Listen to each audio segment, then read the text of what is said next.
தமிழினத்தின் சுதந்திரத்திற்காக போராடி மடிந்த அனைத்து மாவீரர்களையும் இன்றைய நாளில் நினைவு கூர்ந்து நெஞ்சிலே நிறுத்தி பூசித்து தலை குனிந்து வணங்கி தொடர்கிறேன். விடுதலை வாழ்க்கையின் ஒவ்வொரு கட்டத்திலும் துரிதமாக வளர்ந்தவர் லெஃப்ட் கேர்னல் புரட்சி நிலா. அவரில் நிறைந்து கிடந்த ஆற்றல்களிற்கோ அளவே இல்லை. ஜெயசீலன் தம்பதிகளிற்கு வனிதா என்ற செல்லப்பெயருடன் ஒரே அருமை மகளாக கிளிநொச்சியில் பிறந்தார். பெற்றோரின் ஊக்குவிப்பாலும் தனது ஆர்வத்தாலும் கல்வியில் சிறந்து விளங்கி புலமை பரிசு பரீட்சையில் சித்தியடைந்து தனது பாடசாலைக்கு பெருமை சேர்த்தார். சிறு வயதிலிருந்தே விடுதலை தொடர்பான விழிப்புணர்வும் நாடென்ற பற்றுணர்வுடனும் வாழ்ந்தவர் 1999 விடுதலை பயணத்தில் தடம்பதித்தார். மாலதி படையணியின் யாழினி 2 பயிற்சி பாசறையில் அடிப்படை பயிற்சியை முடித்து இவரது அறிவு கூர்மையால் முன்னிலை நோக்குநராக நியமிக்கப்பட்டார். அந்த காலப்பகுதியில் வன்னியில் ஆக்கிரமித்து கொண்டிருந்த ஸ்ரீலங்கா இராணுவத்தின் மாபெரும் ஜெயசிக்ரி இராணுவ நடவடிக்கை வன்னி மண்ணையே உலுக்கியெடுத்தது. அதனை எதிர்கொள்ள அம்பகாமம் என்ற இடத்திற்கு இவர் ஏனைய போராளிகளுடன் அனுப்பப்பட்டார். இவரது முதற்களமான அங்கு மிக திறமையான துணிச்சல் உள்ள போராளியாக இனங்காணப்பட்டார். 2000 ஆண்டு தமிழீழ விடுதலை போராட்ட வரலாற்றிலே மிக பெரிதானதும் எதிரிக்கு கொடுத்த பாரிய அடியுமான களங்களில் ஒன்று குடாரப்பு தரையிறக்கம். அங்கு தனது படையணியான மாலதி படையணியின் GPS ஆளுநராக ஒரு பகுதி அணிகளின் வழிகாட்டியாக ஓயாத அலைகள் 3 என்று பெயர் பொறித்த அச்சமரிற்கு களமிறங்கினார். 4 பக்க எதிரியின் முற்றுகைக்குள் பிரிகேடியர் பால்ராஜ் அண்ணா தலைமையில் மிகச் சிறப்பாக சிறிலங்கா இராணுவத்தின் தொடர்ச்சியான முன்னேற்ற நடவடிக்கையை எதிர்கொண்டு உணவுக்கும் தட்டுப்பாடான குடிப்பதற்கும் குளிப்பதற்கு நீர் கிடைக்காத வசதியற்ற இடத்தில் சாதனை படைத்த போராளிகளில் இவரும் ஒருத்தி. அசைக்க முடியாத இரும்பு கோட்டை என்று சிறிலங்கா இராணுவத்தால் வர்ணித்த ஆணையிரவு கோட்டையை இந்த பெட்டிச்சமர் ஊடாக மீட்டெடுக்கப்பட்டது. இந்த வெற்றி உலகமெங்கும் பேசப்பட்ட வெற்றியாகும். இந்த களத்தை முடித்துக்கொண்டு ஓயாத அலைகள் தொடர்ச்சி யாழ்ப்பாணம் வரை நீண்டது. தனங்கிழப்பு தரையிறக்கத்தால் சாவகச்சேரி அரியாலை நுணாவில் இப்படி விரிந்து கிடந்த களங்கள் யாவும் தனது கருவியுடன் இவர் உழைத்தார்.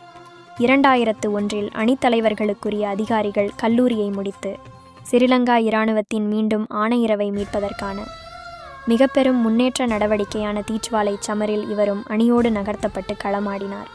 அதன் பின் நாகர்கோவில் பகுதியின் முன்னரணிற்கு தனது கருவியுடன் எல்லை காத்தார்.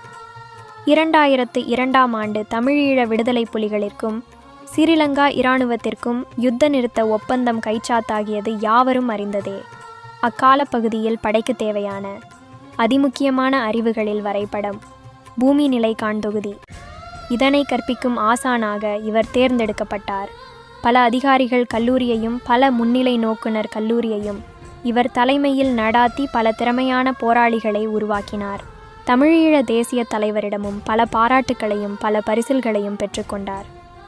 இவ்வாறாக விடுதலை புலிகள் அமைப்பிலேயே நடாத்தப்பட்ட விளையாட்டுப் போட்டிகள், கலைத்துறை போட்டிகள் அனைத்திலும் பங்கு பற்றி அதில் வெற்றியீட்டி படையணிக்கு பெருமை சேர்த்தார். கவிதை வாசிப்பதில் இவரை மீறியது யாருமில்லை என்றுதான் சொல்ல வேண்டும். தமிழீழ தேசிய தொலைக்காட்சியில் TTN தொலைக்காட்சியில் இவரது கவிப்பயணமும் வேறும் பல நிகழ்வுகளும் வெளிவருவதால் கூடுதலான மக்கள் போராளிகளிற்கு இவர் அறிமுகமாகினார்.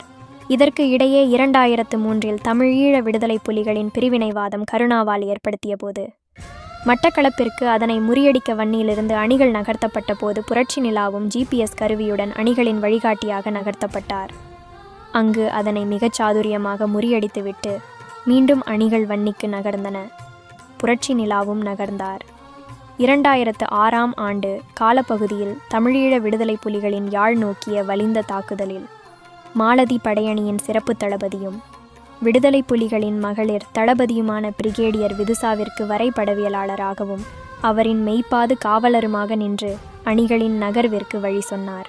2007 ஆண்டு ஸ்ரீலங்கா இராணுவ நடவடிக்கை மன்னார் பகுதியில் தொடங்கிய போது அங்கே மாலதி படையணியும் பரந்த பல பகுதிகளை தக்க வைத்தது.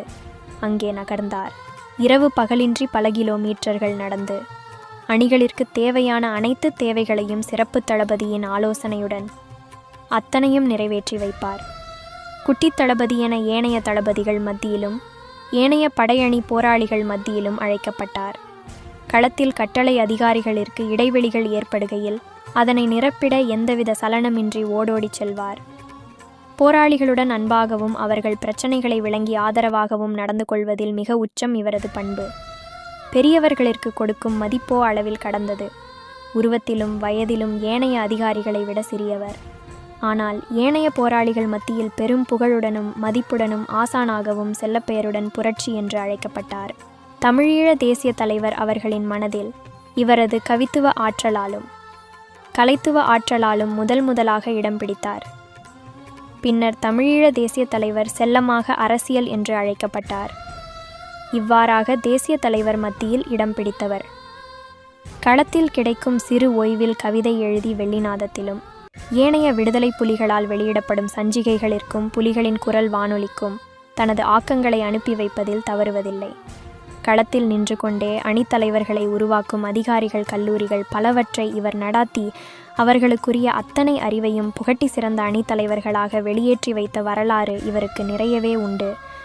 பெரும் தளபதிகளிற்கு கூட இவர் கற்பித்திருந்தார். இவரின் கற்பித்தல் திறமை மிக வித்தியாசமானது. இப்படி புரட்சியில் நிறைந்து கிடந்த திறமைகள் ஏராளம். என்னால் எழுத முடியவில்லை. தமிழீழ தொலைக்காட்சி பார்த்திருந்தால் புரட்சியை அறிந்திருப்பீர்கள். தமிழீழ விடுதலை புலிகளால் வெளிவந்த விலை என்ற படத்தில் புரட்சியும் நடித்திருந்தார். மாலதி படையணியால் வெளியிடப்பட்ட பாடல் ஒலிப்பேழையான வெஞ்சமரின் வரிகள் வரலாறு தந்த வல்லமை போன்ற பாடல் ஒலிப்பேழையில் அறிமுக குரல் கொடுத்து வரும் புரட்சியே. இவ்வாறாக எந்த ஓய்வுமின்றி களத்திற்குள்ளே நித்தமும் வாழ்ந்தார். மன்னாரில் தொடங்கிய இராணுவ நகர்வு இடைவிடாது தொடர்ந்து வன்னிமண்ணையே ஆக்கிரமித்தது யாவரும் அறிந்ததே. ஒவ்வொரு போராளிகளின் இழப்பிலும் ஒவ்வொரு அடி நிலத்தை இழந்து கொண்டு போன போதும் மன ஆதங்கப்பட்டார். கரும்புலிகள் அணிக்கு தனது விருப்பின்படியே 2002ஆம் ஆண்டு விண்ணப்பித்த போது, தேசிய தலைவரால் காத்திருக்கும்படி பதில் வந்தபோது, அதற்காகவே பல ஆண்டுகளாகவே காத்திருந்து அடிக்கடி கடிதம் எழுதி கரும்புலிகள் அணியில் இணைக்கும்படி தொல்லை கொடுத்தும் இவர் அதுவரைக்கும் இணைக்கப்படவில்லை. படையணி சிறப்பு தளபதியால் இவரை அனுப்ப அனுமதிக்கவில்லை. இவரது திறமைகள் அவ்வளவிற்கு விரிந்து கிடந்தது. தமிழ் மக்களை உளப்பூர்வமாக யாசித்தார். எம்மினத்திற்கென்றொரு நாட்டை பெற்றுக் கொடுக்க வேண்டும் என்ற வார்த்தை இவரது உள்ளத்திலிருந்து அடிக்கடி வெளிவருபவை. விடுதலை போராளிகளை பொறுத்தவரை ஓய்வு என்பது இறந்த பின்புதான் என்ற கூற்றிற்கு இலக்கணம் வகுத்தவர்களில் புரட்சியும் ஒருத்தி. பல களங்களைக் கண்டு குண்டுமழைக்குள் குளித்தவர். பல சந்தர்ப்பங்களில் உயிர் போகும் நிலையில் கூட சாதுரியமாக தப்பித்து வந்த வரலாறுகள் நிறையவே இவருக்கு உண்டு. ஆனால் இவர் உடம்பில் சன்னங்களால் விழுப்புண்கள் எதுவும் பட்டதில்லை. அடிக்கடி சொல்வார், எனது உடம்பில் சின்ன காயம் கூட எதுவும் இல்லை, நான் ஒரே அடியாய் போயிடுவேன் என்று கன்னத்தில் குழி விழ ஒரு அசத்தல் சிரிப்பொன்று சிரித்து நிற்பார். இவ்வாறாக தொடர் நெருப்பு மழைக்குள் நின்று வாழ்ந்தவர். மன்னாரில் தொடங்கிய இராணுவ நடவடிக்கை இப்போ ஆனந்தபுரம் வரைக்கும் வந்துவிட்டது. முள்ளிவாய்க்கால் இறுதி களம் அதற்கு குறுகிய தூரமாகத்தான் இருந்தது. அதுவரைக்கும் பல ஆயிரக்கணக்கான தமிழ் மக்கள் உயிர்கள் சிறிலங்கா இராணுவத்தால் பறித்தெடுக்கப்பட்டதும் காயப்படுத்தப்பட்டு உயிருக்காய் போராடி கொண்டிருப்பதும் நேரில் கண்டு கண்ணால் நீர் வழிய இதற்கு ஒரு முடிவு கிடைக்காதா என்ற ஏக்கத்துடன் சக போராளிகளுடன் கதைத்து கொள்வார்.